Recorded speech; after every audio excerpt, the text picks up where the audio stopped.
बच्चे देखते हैं मानव में पोषण। यहाँ से टॉपिक शुरू होता है मानव में पोषण। जो मानव होता है उसको भी पोषण की आवश्यकता होती है। पोषण मानव के लिए बहुत ही जरूरी होता है क्योंकि मानव भी एक सजीव प्राणी होता है और मानव अपने शरीर की सारी जैविक क्रियाओं करने के लिए उसको ऊर्जा की आवश्यकता होती है, इसीलिए मानव भी पोषण करता है। मानव का पोषण शुरू होता है मुख गुहा से। और आप जानते हैं कि मुख गुहा, ये मुख गुहा है। मुख गुहा में दांत पाए जाते हैं। मुख गुहा में पाए जाते हैं दांत पाए जाते हैं, लार ग्रंथियां पाई जाती हैं और उसके बाद मानव के मुख गुहा में दांत पाया जाता है, लार ग्रंथियां पाई जाती है और एक मांसल संरचना पाई जाती है जिसको जीभ कहते हैं। अब इसके बाद देखेंगे हम लोग मानव के मुख गुहा में पहले देखेंगे दांत। जो दांत होते हैं यह कैल्शियम और फास्फोरस के बने होते हैं। मानव के जो दांत होते हैं यह कैल्शियम और फास्फोरस के बने होते हैं तथा दांत जो होते हैं मानव में 4 प्रकार के होते हैं। कितने प्रकार के? 4 प्रकार के। फर्स्ट होता है कृंतक दांत, दूसरा होता है रदनक दांत, तीसरा होता है अग्र चौड़क और चौथा होता है चौड़क दांत।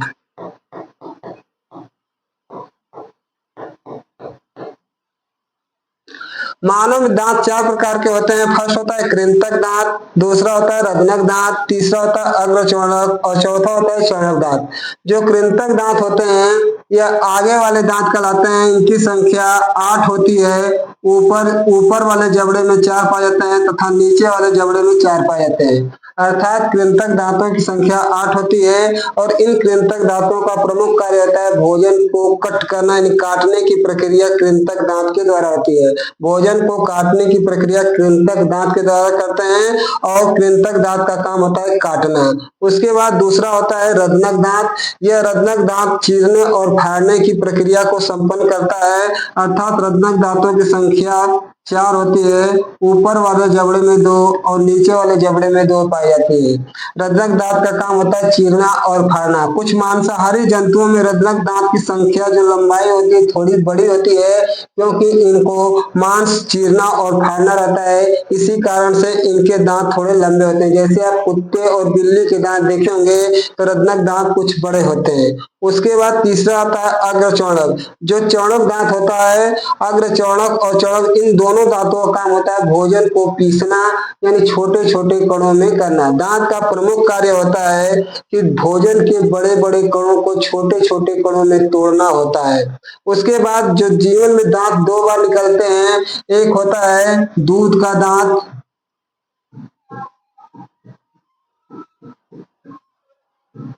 दूसरा होता है अस्थाई दांत।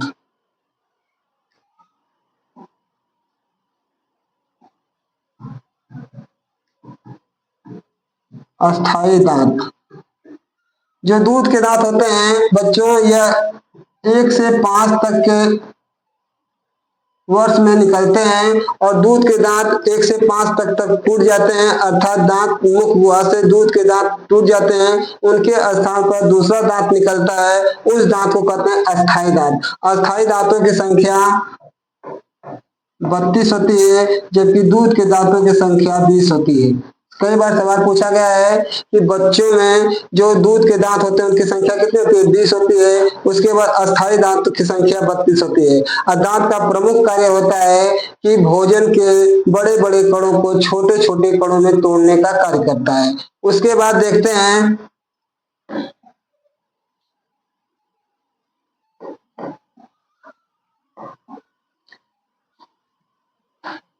इस मुख गुहा में हमने बताया था लार ग्रंथियां। लार ग्रंथियों का प्रमुख कार्य होता है भोजन को लार में मिलाने का काम करता है। इन्हें लार ग्रंथियों से लार का स्राव होता है और लार में 2 प्रकार के एंजाइम पाए जाते हैं। एक पाया जाता है टाइलिन और दूसरा पाया जाता है लाइसोजाइम।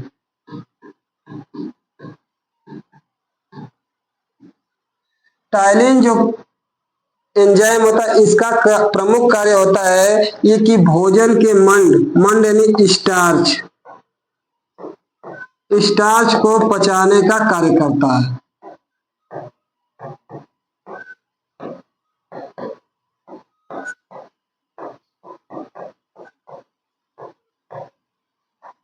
लार ग्रंथियों में दो प्रकार के एंजाइम पाए जाते हैं, एक का नाम टाइलिन, दूसरे का लाइसोजाइम। जो टाइलिन एंजाइम होता है यह स्टार्च यानी मंड को पचाने का कार्य करता है। उसके बाद दूसरा एंजाइम है लाइसोजाइम। लार में यह एंजाइम बहुत ही महत्वपूर्ण होता है। यह भोजन के साथ आए हुए जो हानिकारक वायरस और जीवाणु होते हैं उसको मारने का कार्य करता है।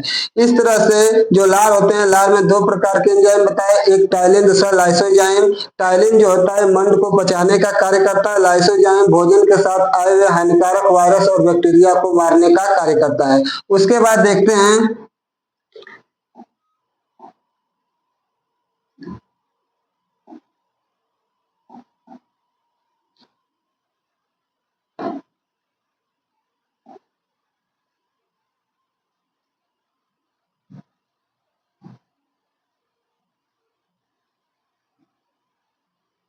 मानव के मुख गुहा में एक मांसल संरचना पाई जाती है जिसको जीभ कहते हैं। जीभ जो होता है इसके ऊपर लगभग 15 करोड़ स्वाद ग्रंथियां पाई जाती हैं। इस तरह से स्वाद ग्रंथियां पाई जाती हैं और जीभ का प्रमुख कार्य होता है भोजन को लार में मिलाने का काम करता है।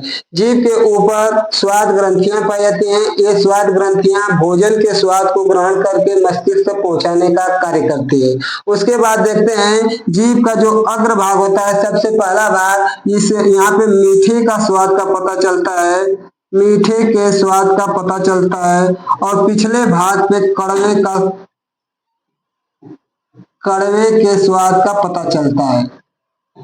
उसके बाद अगल और बगल खट्टे और नमकीन के स्वाद का पता चलता है। अर्थात हम कह सकते हैं कि मानव के मुख गुहा के अंदर एक मांसल संरचना पाई जाती है जिसको जीभ कहते हैं। जीभ पर लगभग 15 करोड़ स्वाद ग्रंथियां होती हैं। यह स्वाद ग्रंथियां भोजन के स्वाद को ग्रहण करके मस्तिष्क तक पहुंचाने का कार्य करते हैं, पहला काम। दूसरा काम होता है कि भोजन को लार में मिलाने का काम करती है और इसके अग्र भाग पर मीठे का स्वाद तथा पिछले भाग पर कड़वे का स्वाद और अगल बगल खट्टे और नमकीन के स्वाद का पता चलता है।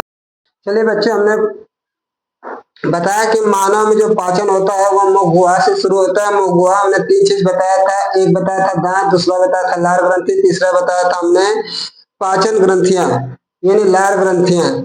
मुख गुहा में दांत हमने बताया था, दांत विषम दंती होते हैं यानी दांत चार प्रकार के होते हैं। दांत चार प्रकार में पहले बताए थे, कृंतक, रजनक, अग्रचौड़क और चौड़क। दांतों का मेन काम होता है भोजन के बड़े कणों को छोटे कणों में तोड़ना।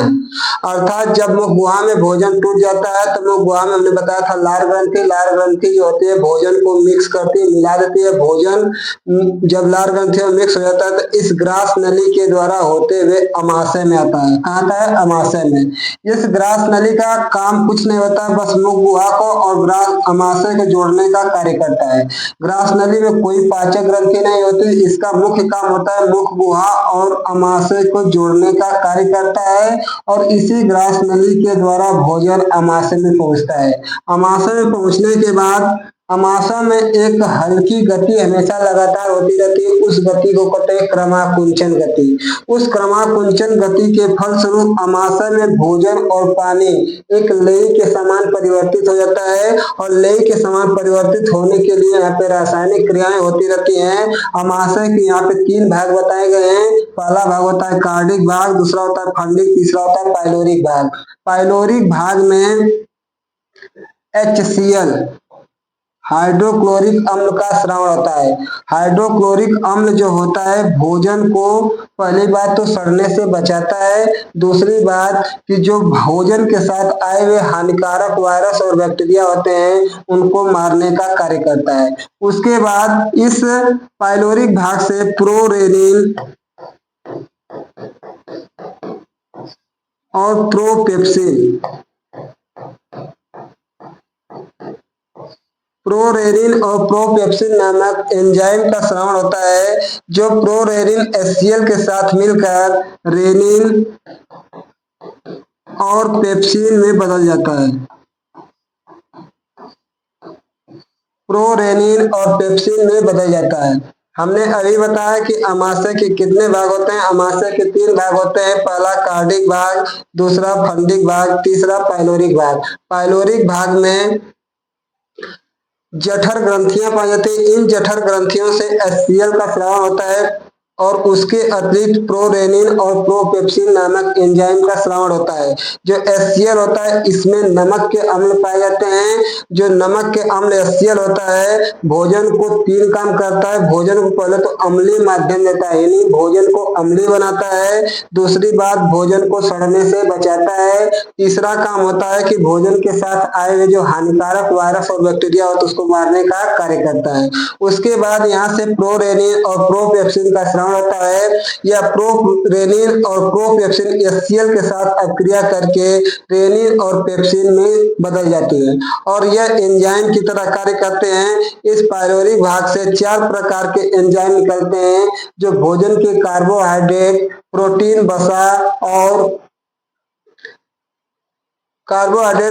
वसा और विटामिन को पचाने का कार्य करते हैं। इसके लिए एक फार्मूला है, रेनू अम्मा के लिए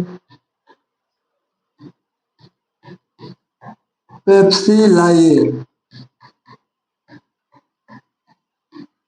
रेनू से होता है रेनिन, अम्मा से होता है एमाइलेज, पेप्सी से होता है पेप्सिन और लाइए से होता है लाइपेज।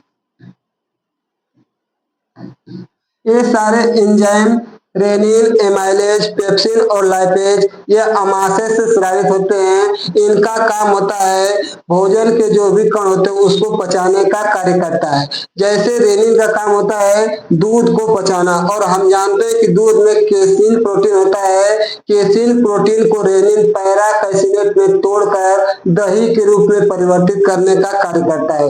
इस रेनिन का प्रमुख कार्य होता है दूध को पचाना। दूध के केसिन प्रोटीन को पैरा कैसिनेट में तोड़कर दही के रूप में परिवर्तित कर देता है। और पूछा जाता है कि रेनिन की मात्रा सबसे अधिक किसमें पाई जाती है? रेनिन की मात्रा सबसे अधिक छोटे बच्चों में पाई जाती है, क्योंकि छोटे बच्चे जो होते हैं दूध का ज्यादा सेवन करते हैं, इसीलिए उनके आमाशय में रेनिन अधिक मात्रा में स्रावित होती है।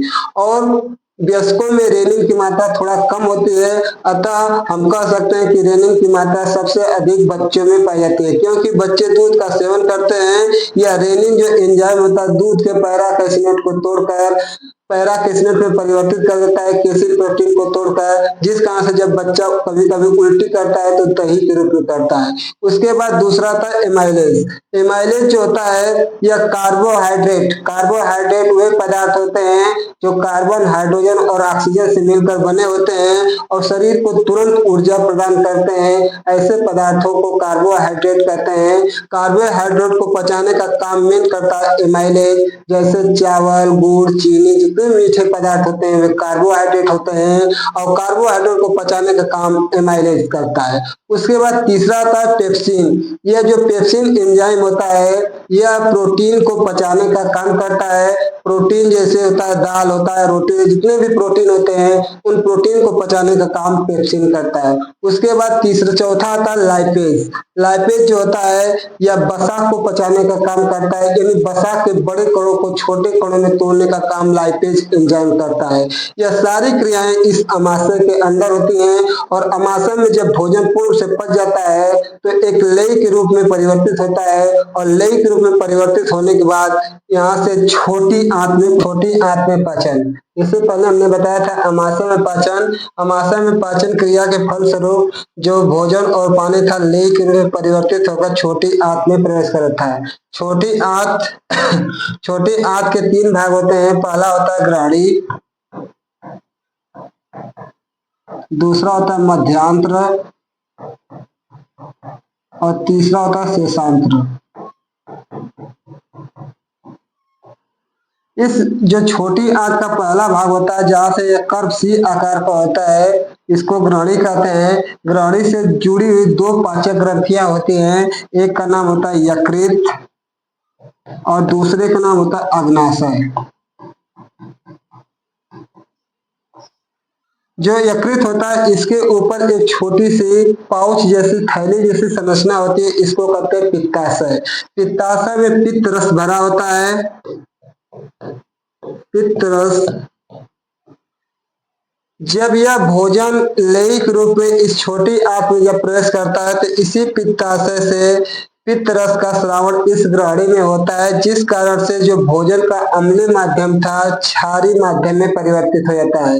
अर्थात पित्त रस का काम क्या होता है कि भोजन के अम्लीय माध्यम को क्षारीय माध्यम में परिवर्तित करने का कार्य करता है। दूसरा काम होता है जो पित्त रस होता है वसा के जो बड़े कण होते हैं उसके छोटे कणों में तोड़ने का कार्य करता है। पित्त रस का बस इतना ही कार्य होता है। पित्त रस जो होता है भोजन के अम्लीय माध्यम को क्षारीय करता है। दूसरी बात कि वसा के जो बड़े कण होते हैं उसके छोटे कणों में तोड़ने का कार्य करता है। उसके बाद जो पित्त रस होता है आप जानते हैं कि यह यकृत के ऊपर थैलीनुमा संरचना होती है और पित्त रस का निर्माण यकृत में होता है और स्टोर यानी इकट्ठा पित्ताशय में होता है। इसी कारण से ग्रहणी में यह पित्त रस मिलता है, जिस कारण से भोजन का अम्लीय माध्यम होता है। इसके बाद यह देखते हैं अग्नाशय। अग्नाशय में एक पाचक ग्रंथि होती है। इस पाचक ग्रंथि से यहाँ से पाचक रस का स्राव होता है। पाचक और रस का मतलब ट्रिप्सिन, ट्रिप्सिन, काइमेलोट्रिप्सिन,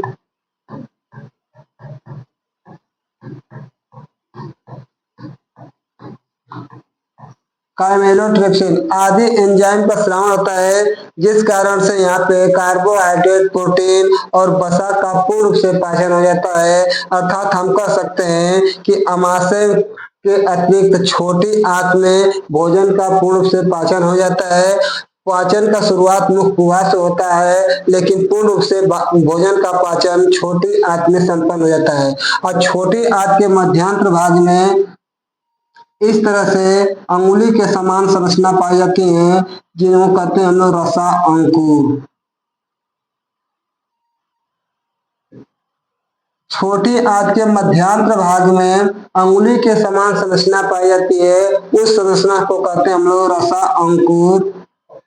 रसा अंकुर यह जो रसा अंकुर होता है भोजन के पोषक तत्वों को अवशोषित करके इसके ऊपर रुधिर वाहिनियां लगी होती हैं, इसी रुधिर में मिलाने का कार्य करता है। रसा अंकुर का मेन काम होता है कि भोजन के पोषक तत्वों को अवशोषित करके रक्त नलिकाओं में रक्त के द्वारा इसको मिलाने का कार्य करता है। यहाँ पे अवशोषण हो जाता है। अवशोषण होने के बाद जो अवशिष्ट पदार्थ बचता है वह जाता है बड़ी आंत में, और बड़ी आंत में जाने के बाद यहाँ पे किण्विकरण होता है। यहाँ पे बैक्टीरिया होते हैं जो भोजन को इमल्सिफाई करते हैं, अर्थात छोटे छोटे कणों में तोड़कर अवशिष्ट पदार्थ को इस शरीर से बाहर करने का कार्य करते हैं। और पानी का 90% अवशोषण, 90% जल का अवशोषण बड़ी आंत में होता है। बड़ी आंत में यह सवाल कई बार पूछा गया कि जल का अधिक से अधिक अवशोषण कहाँ होता है, तो बड़ी आंत में होता है। अब भोजन का पूर्ण से पाचन कहाँ होता है, छोटी आंत में होता है।